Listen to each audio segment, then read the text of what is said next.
Hello, my friends. Hello, and welcome once again to Stately Von Manor, where Roger and I have returned to talk about Stephen King. We're going to be talking about Stephen King today, and I am going to be making reference to a video that I created when I first started my channel.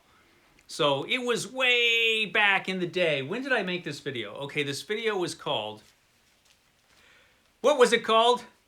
Oh, my top 5 my top 5 favorite Stephen King books, or something like that, and some thoughts, because I had some thoughts. And I made this video on March 11th, 2021, where I gave my top 5 Stephen King books, and I gave my thoughts on Stephen King at the time. I'll link the video down below, even though I really wish I wouldn't have to, because the video, first of all, it was one of my first videos. So it's weird. It's weird. I watched it for the purposes of this video because it's time to make a reassessment of Stephen King. A critical reassessment. My opinions and thoughts have changed a lot in the last couple of years on Stephen King. And so I thought, you know what, I should do an update of that crappy video that I did back in the day.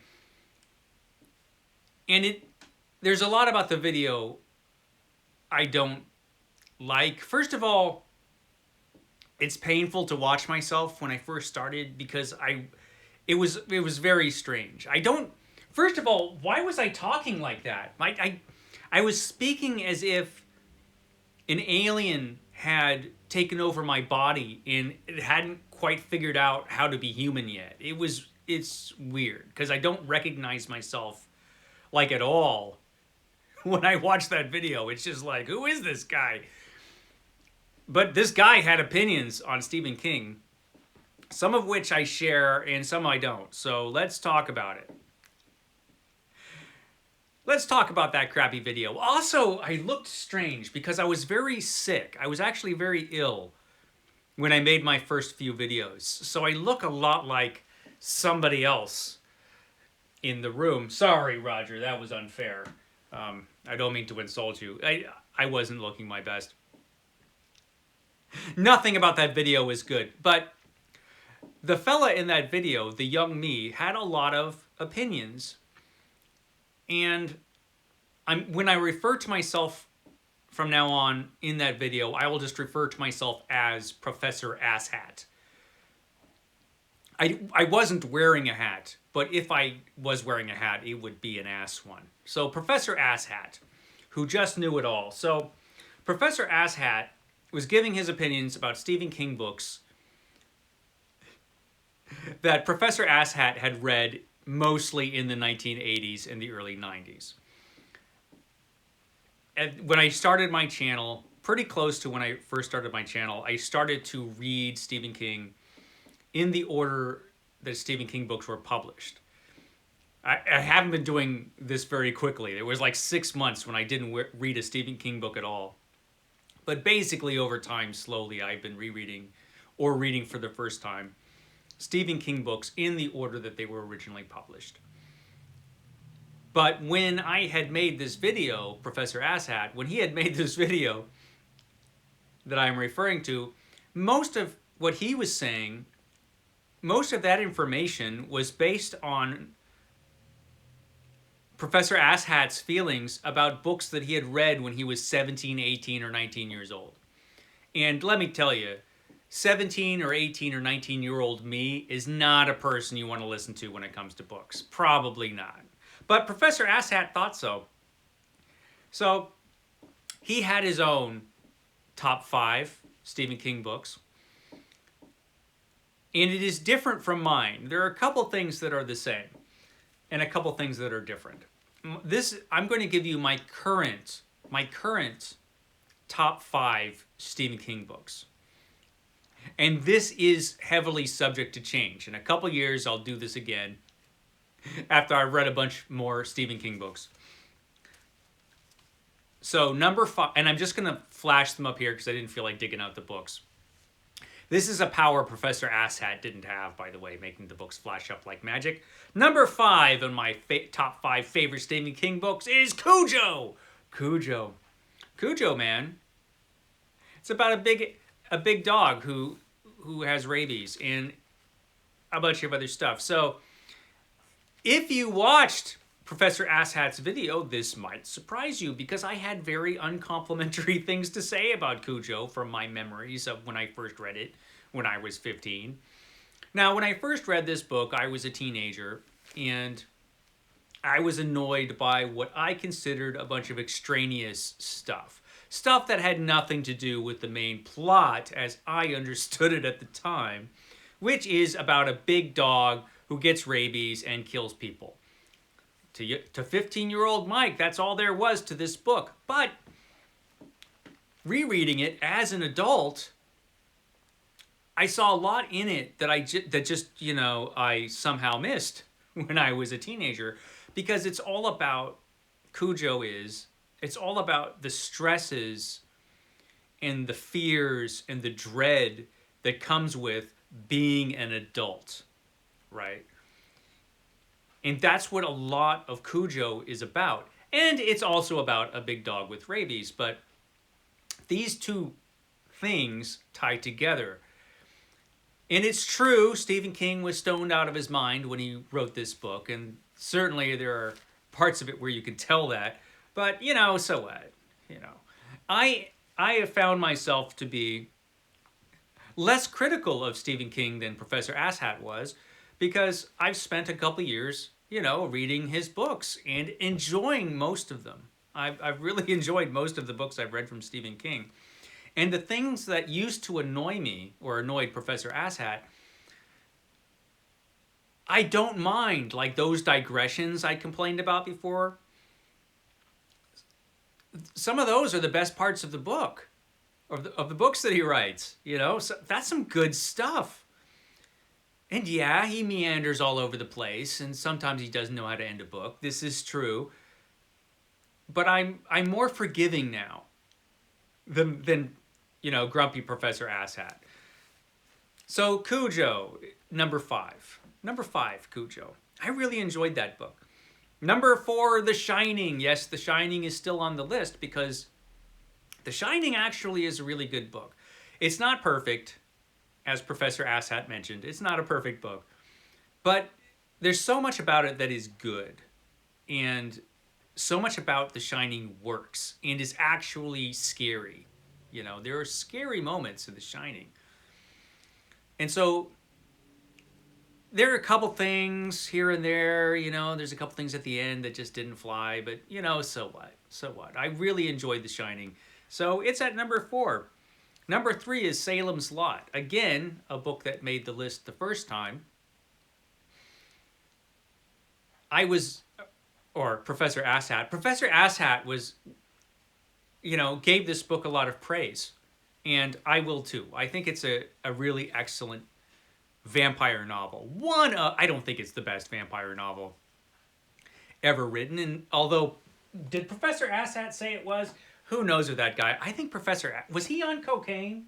I don't think, was he? I don't know what was going on with that guy, but it's not the greatest vampire novel in the world, but it's really, really good. Again, there's some stuff in here that doesn't work. Some of the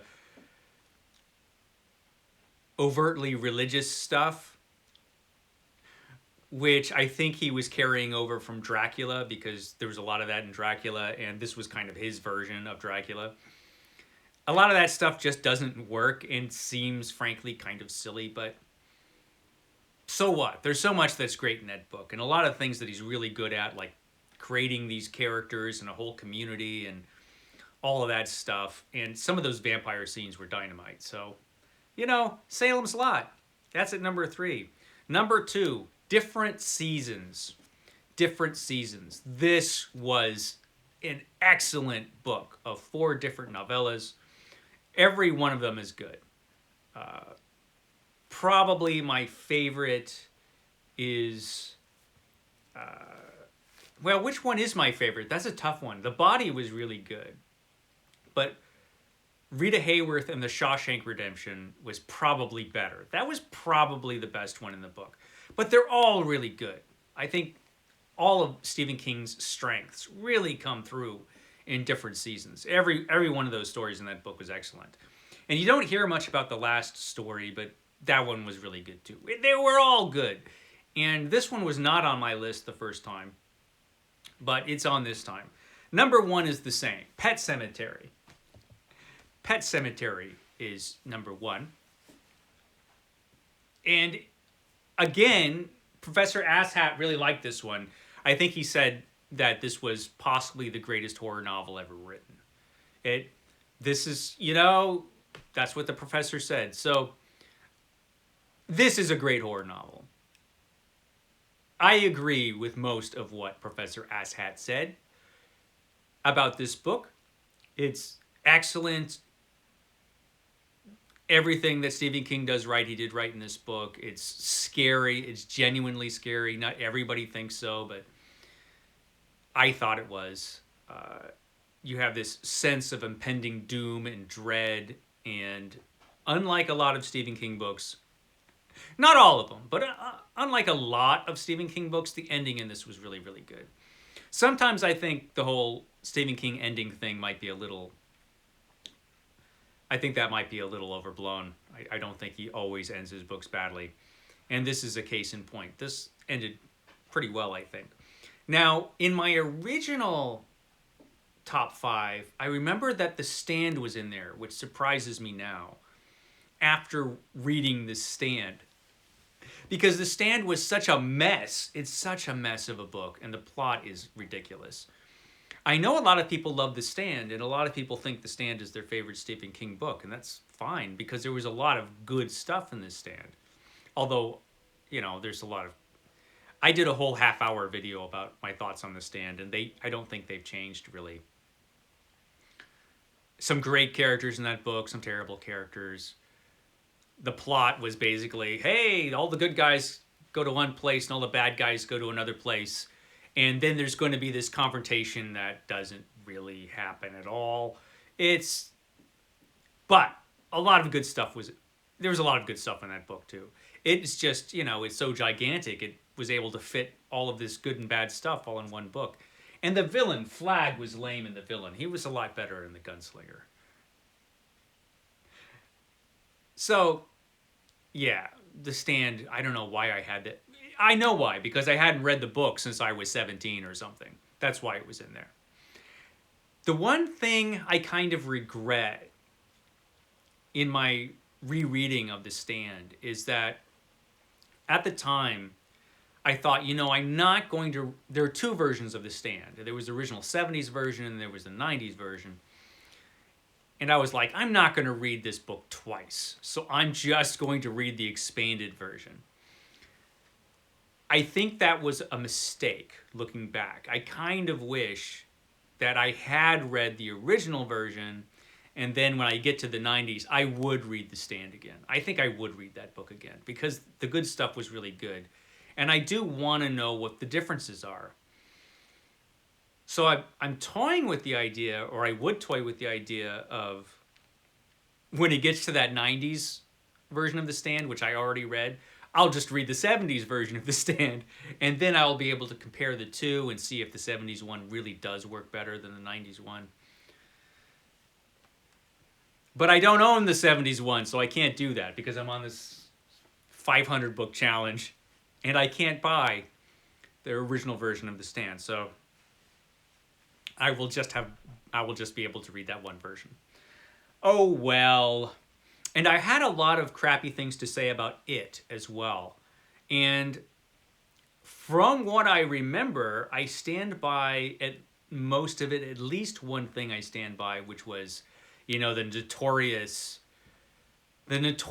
scene in It, which most It readers wish wasn't there, which was the whole